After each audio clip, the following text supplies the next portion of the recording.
Hey, and welcome to Matt and Jess TV. I am Matt Rose. And I'm Jessica Bun Bun. We are here with our new edition of Big Brother 28 Mhm. live feed spoilers. Guys, the next 48 hours on the feeds, let's just say they have potential to be electric, entertaining, through the roof. Insert any adjective here. Messy, messy, messy. Yes, we are bracing ourselves for a big Diamond Power of Veto blindside. Now, we got to be consistent here. Like both Jess and I have said, that the Diamond Power of Veto is ridiculously overpowered. It absolutely is. I mean, and it's been given to one of the bigger players in the game. Yeah, so like there is this like game part of me that is just like, okay, while I don't like Kamu and I'm very excited about the prospect of him being blindsided, like, is this altogether fair? No. Is Big Brother inherently fair? No. No, it's not. And I know that there's a lot of people out there that have been wanting to see the vets hit the blocks, one of them maybe go home, start to break that up.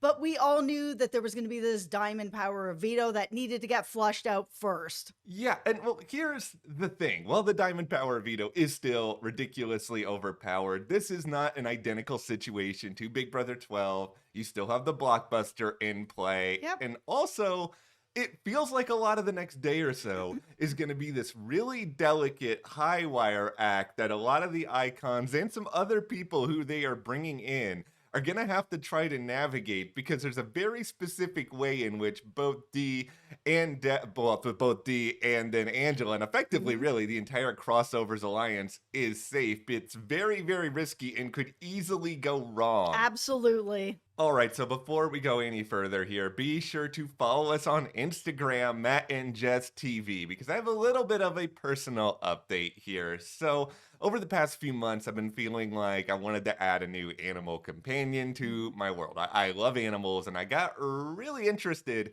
in the idea of guinea pigs. So I started doing all this research, like, okay, best way to care for guinea pigs, what type of guinea pig should I get? And then Tons of research. tons and tons of, well, when I go down rabbit holes, I just like Scrooge McDuck into them. And so Jess and her husband Bart, for an early 40th birthday present for me, they recently gave me a guinea pig. His name is Dunk. His full proper name is Sir Duncan the Small, first of his name, eater of hay. I'm probably going to add more and more to that over time. If you didn't know, we are big fans of Night of the Seven Kingdoms. It Yes. was such a great show. It's one of Matt's favorite new shows of the year. Yes. So, yeah, when he got Dunk, that definitely came into play as far as naming him. And he's got a brand new picture introduction of Dunk over on our Instagram. So be sure to follow us over on our Instagram. He's so cute. I love him so, so much. Yo, he is so cute. Yeah, that has been a real joy over the past several. Dunk has been introduced at this point to the Big Brother live feeds. Whether or not that is good for him, we will Yeah. find out in due time. Yeah.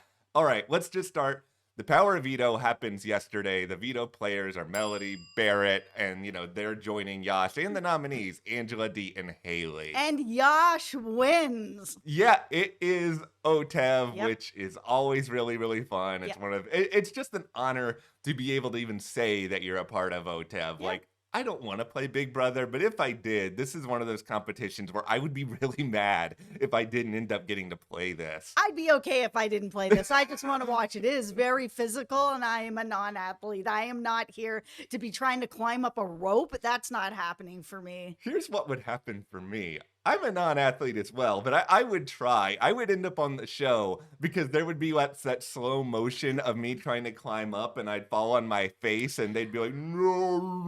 No, you're so tall. I feel like you'd be able to get up there in just a couple of pulls. I am just 5 feet tall. I am not athletic at all.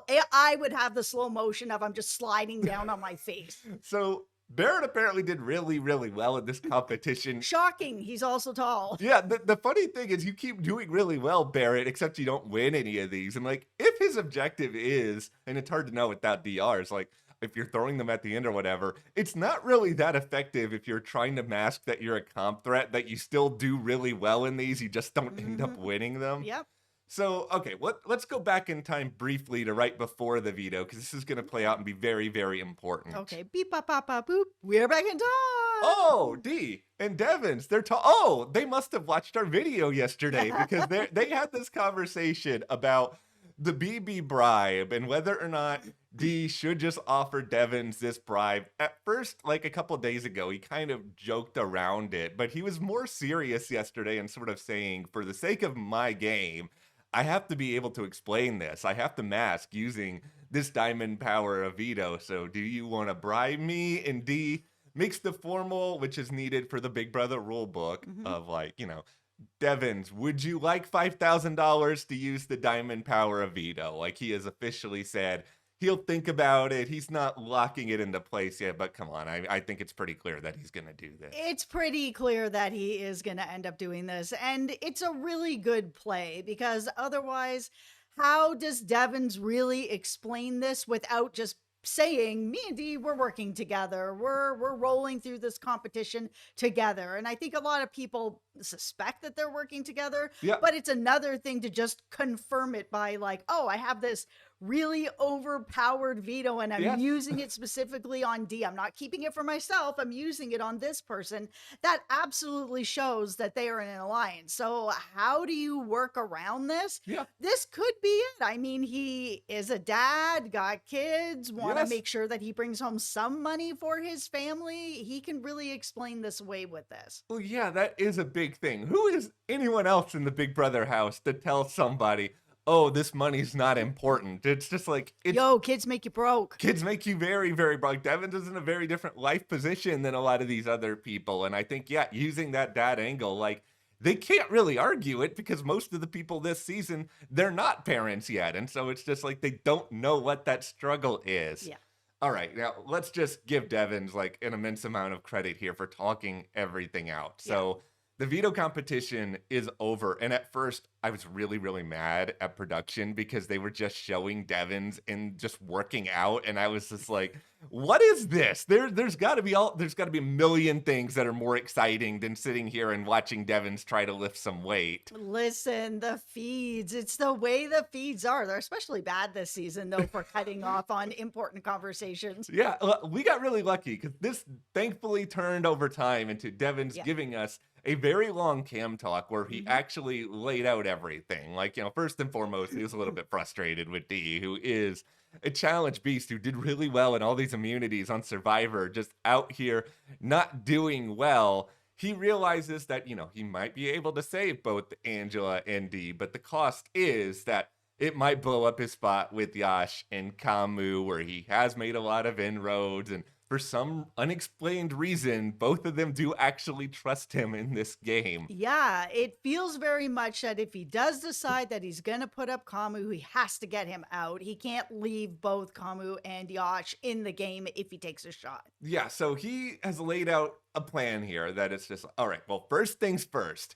If I do this, I need to make sure I have a lot of numbers on my side to sort of insulate me because I'm going to be a really, really huge target. And so we have talked many a time about combining the crossovers and the FAP alliance. Like, it seems like it's time to make this officially official. And Devins had been one of the big holdouts because he has not trusted Drew. He has continued like over time to just be like Drew, just like all the time. Yeah, but he needs this to work. He has to bring everybody together to really make this work. And it seems like this is finally the thing that's like, okay, now I see it for at least right now. Yeah, for at least right now, if I can just have these people get out Kamu, who is a legitimate threat, like who is very good strategically, can win a lot of competitions. Yeah, I said yesterday he can win this game, and he can. Yeah, he easily can. And this is why I know Devins once upon a time was thinking about putting up Lala, but shifting it to Kamu, it is the right move for all of these reasons. Now, Devin, it's the move. Yeah, it is the move, but he worries, of course, like, is this going to make it harder for me to get to jury? Yeah, it probably will, because depending on who wins the next HOH, like, you're more of a target. You don't have this insulation, but if you do get to the end, it is a huge resume builder that like I did something to get Kamu out of the game. Absolutely. The move with Rome, the move with Kamu, this is a huge, huge resume builder. He would easily have the biggest resume at this point with this move if he can pull it off. It is only Sunday. Yes, it is only Sunday, and I think he is thinking that, okay, now if we get the FAP group on board here, if we're actually able to get Kamu out, he loses the blockbuster, we can take him out this week. Yash, he can't play in the next HOH. Right. So then you really just have to worry about Taylor and Lala. And like, yeah, they have won competitions. Like, they're Yes. not nothing, but you've got more of the numbers on your side. You just have to really, really hope that you can fully trust these people. Yes, and that they can actually win HOH. Yeah, like, that is the thing. Barrett has done nothing. My girl Melody has not won anything. The FAP Alliance has not won any HOHs yet. Yeah, that is a big like he is looking long term here at the same time. And he is worried that, all right, if we go down this road, eventually FAP, they're gonna outnumber the icons. Could Yes. that be an issue? Well, that's very dependent for starters, Devins, on whether or not Drew and Barrett are ever gonna turn against you guys. I don't think they are. There was a part of me early on that felt like Barrett was a lost cause, but that there's a possibility that Drew might flip down the road. And I mean, it's there, but it feels very small. I think he does want to ride to the end with the icons, and maybe he feels that he can really talk his way into a win to be like, you want to give it to someone like D who's already won or someone like me who hasn't. And I know that there's a lot of people that are really frustrated with that argument to be like, oh, you're not going to like give the Super Bowl to somebody who's won 15 Super Bowls in a row? Absolutely you are. But this is Big Brother. And because the jury is made up of peers, of people that play more emotionally, and you do have to do good jury management with that. Somebody like Devins may able to get away with that. People do like D, but at the same time, she has won. And that does factor in with people's decisions to be like, do I want to give more money to someone who has money? Or what about Drew over here is like, 22 years old, just starting out his life. I think Devins is thinking about all of that too, on a certain level, of this idea that if Drew makes it to the end, could he be dangerous because he has that story, and he also, if all of FAP makes it that far, Yep. that's 3 votes that could vote for him at the end of the Yes. game. Like, that's not a majority, but that's making it so that, like, if you have a 7-person jury, like, you only need 1 more and you are the winner of the season. Okay, I'm going to actually only call it 2 out of FAP because I think if there are any icons sitting beside Drew, Barrett is voting for them. I feel like it. Whether they played the better game or not, I just feel like Barrett is absolutely going to vote for an icon because he is playing the super fan game of his dreams, and he wants to be like, I gave my vote to the best player, and the best player was Devins D. Barrett's gonna piss me off one more time before this season Truly. over. I'm gonna be so excited in the finale, and Yeah. Barrett's gonna. Okay, so ultimately, the last thing that Devins has decided in all of this is, all right, the last step here. I need Dee and Angela to make a big spectacle at the veto ceremony because I mean, a part of it is big TV, but the other part of it is just that if I go through with this, I don't need to be the only person everyone is looking at. They still need to be looking at Dee and Angela and these other people as well. Well, for sure. And they have to act surprised in some sort of way because otherwise, then, what's going on here? Like, not Dee, because she's obviously like, oh, well, I'm giving you the 5,000, so you're going to do this for me. But Angela definitely needs to be like, oh, I can't believe this is happening. Oh, my goodness. I had no idea. So Devins now is putting this plan into action. He starts by talking to Barrett about combining this group. Barrett's down for it. Devins was like, okay, keep it a secret at first. That didn't last long because eventually here comes Dee, here comes Drew. They all discuss it further. Dee and Drew talked out the whole Dee throwing him under the bus, the Yash thing. Everything's okay. Drew, he is so good at these conversations and just like making these icons feel kind of good. And I mean, some of that is that he really, really wants to trust them. And I think when you're going in with that mindset, it's probably easier to make people want to trust you as well. I think that's it. I think that he honestly wants to ride with the icons, and I think that makes that honesty come across very, very genuine. I mean, Drew just kind of comes across as a genuine person anyways. Yeah. I don't know him, so I don't know if that's really true or not, but that's the way he comes across in this game, that, he has been riding with them since the very beginning and Mhm. nothing has changed all this time. Yeah, and I think it also helps him that there was a little bit of honesty and there was a little bit of a finger wag to D where he was just like, I don't need you telling people things that I said, referencing what she did, Yep. talking to Mallory and sort of throwing him at. So, like, this told D that it's like, okay, things do get back to Drew. I kind of need to respect Drew a little bit more. And I think Devins and D,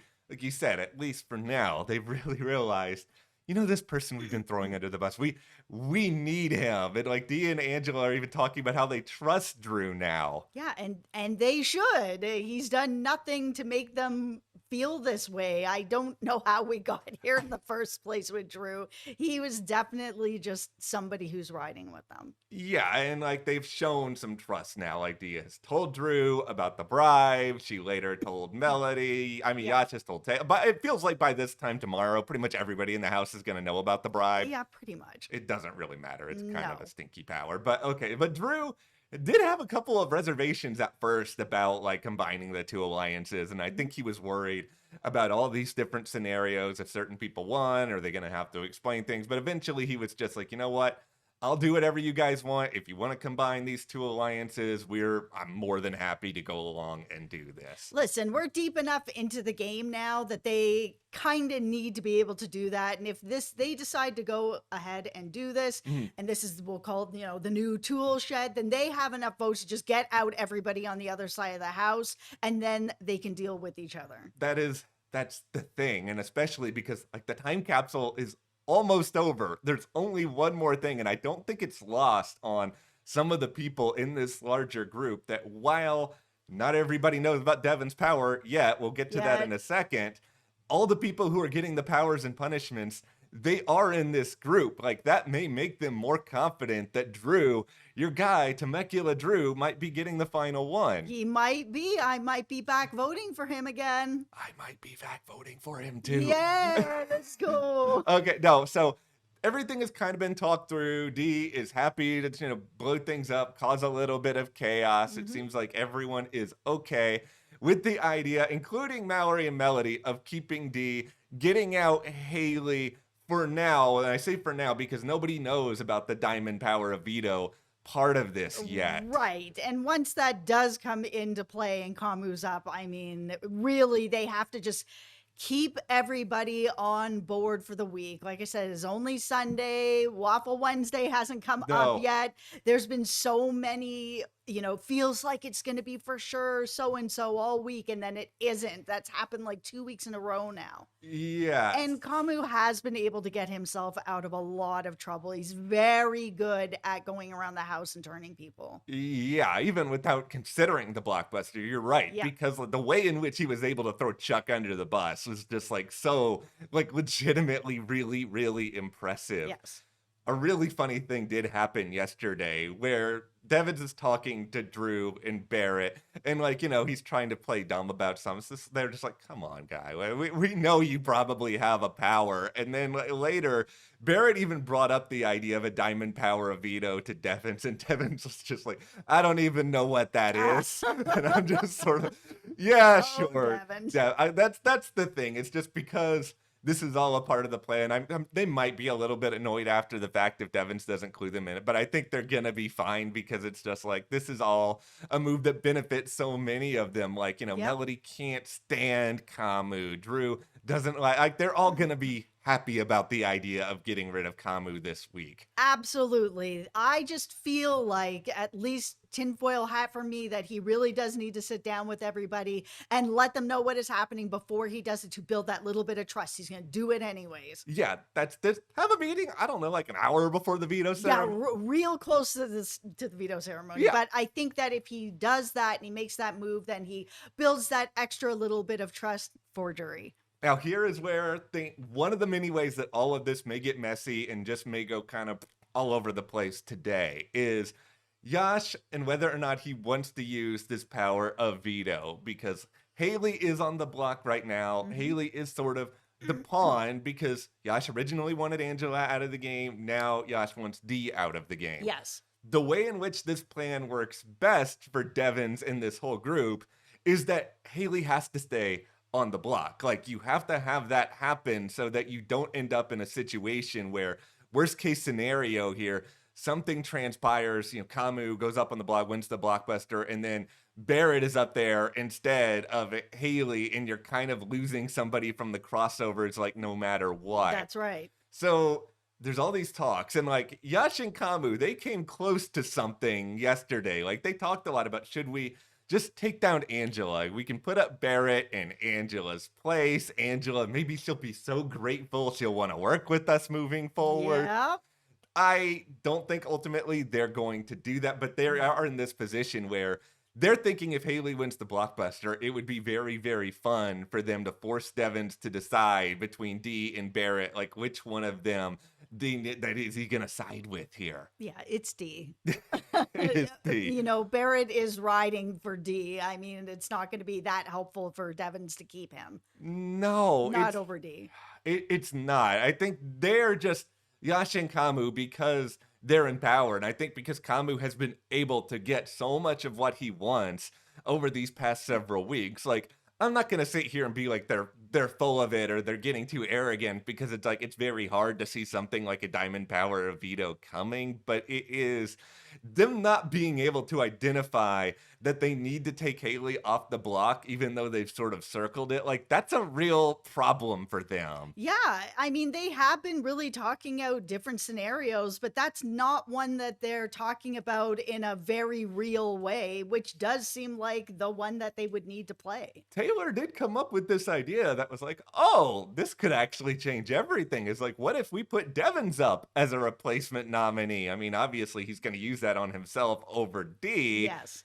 But Yash trusts Devons, and Yash is just not going to do this. It's just not something that's going to happen. No. Yash, as of yesterday, he's like, okay, you know what? We're not going to use the veto, but it's really, really good that we talk everything out. For sure. If he didn't, I would be like, Yash, what's going on? But he did, and that's good. Okay, so here is another problem that kind of stemmed a little bit from what's going on overnight. So Dee did a really good job bonding with Melody. They Yes. probably talked more last night than they have virtually for the entirety of the season. Yeah, I mean, my hope is that they're going to be able to continue to work with FAP Pass this week. I don't know if they really will or not, but it's a good idea to be building those inroads at this point, especially for D. D's on the block. Yeah, and so like they are getting to know Mallory and Melody more. They're bringing them in. They're trying to figure out ways to ensure that they are really, really locked in with this plan. But they are also two people that haven't been working with. And it's just sort of like, when that's the case, there's going to be some trust issues. So really, we have a couple of groups right now in the house, if it was not obvious. We have FAP in the crossovers, and then we have the HOH group. And now Dee wanted Barrett to go up to the HOH just to try to make it seem like, okay, things are a little bit more fluid. But Barrett, because he just wants to hang out with Dee for every reason that you have mentioned virtually all season, he didn't really want to do this. No, he did not. This ultimately leads to Mallory and Melody at various times go up to the HOH room overnight, and they have their conversations with various people, and Melody and Taylor are talking a lot overnight about whether or not they would want to evict Haley over Angela in the event that Dee wins the blockbuster. And then Mallory later goes up and just straight up has a conversation with Yash and Taylor about should Haley just be the target? It's just like, don't give them reasons to take Haley off the block, guys. Like, don't don't make this too obvious now. This is why they just needed to have the conversation about this Diamond Power of Veto with them so that everybody's on the same page here. Yeah, and I understand it's sort of consistent for Mallory and Melody to want out Haley for a lot of reasons. For sure. But at the same time, you don't want to lay it on too thick. Like, here's the good news is that Kamu was not in the room for some of these conversations, because I feel like Kamu, that light bulb would have immediately just been like, boop, we got to make a move. Now they got to hope that Yash just forgets about this and doesn't have a lot of conversations about it with Kamu today. Yep. But that is sort of the very tenuous situation going into today that I don't want to say it completely wrecks everything, but it does very much change the calculus so that you are then really, really reliant on someone else beating Kamu in a blockbuster. And yeah, not all these competitions are physical, but there is still a lot of running around. And like Kamu, if you are a fighter, you have to have like endurance like 120 degrees. Listen, I'm just glad that this Diamond Power Veto is getting flushed out this week. I'm over it. 6 weeks of having this power to be able to sort of keep yourself safe. It is too long. It needs to get flushed out and needs to get flushed out. And now, listen, I really like Devins. You guys know that. But I don't want him to just have an easy ride to the end. No, it's just, that's not fun. It's just a lot more fun if everything gets unpredictable and both powers could be out of commission this week. Like get that them out. does change everything. All right, we just have a couple other odds and ends before we wrap things up today. First and foremost, Melody's punishment is already over, which it does seem really, really fast, but at the same time, I'm glad that she doesn't have to like get up in the middle of the night anymore when people are going to the bathroom to announce it. Yeah, it sucks. But then finally, Angela, and I know ultimately it's not going to matter this much because of the diamond power, but she got on this feel yesterday with Drew where it's just like, if it's me and Dee, Drew on the block together, I want Dee to have the full Big Brother experience. It's okay if I go, Angela, just stop it. Stop it. Listen, it's gameplay. I totally 100% believe it, that it really is sort of the feel bad for me. You know, I'm willing to give this up for Dee, that somebody like Drew might look at that and be like, oh, but I really want you to stay. That Angela is just a mystery wrapped in an enigma when it comes to her strategy, and she stumbles backwards into things. Like how many times her first season the veto ended up being used on her. She's just such a bizarre player. Yeah. That is where we are though, coming out of this edition of Big Brother 28 live feed spoilers. Thanks so much for hanging out with us as always, and follow us over on Instagram, Matt and Jess TV, to see the glorious debut of Sir Duncan the Small. Oh, Sir Duncan the Small. He is truly very cute. Yeah, head over there, follow us over there, take a look. Thank you guys so much. We will see you here next time.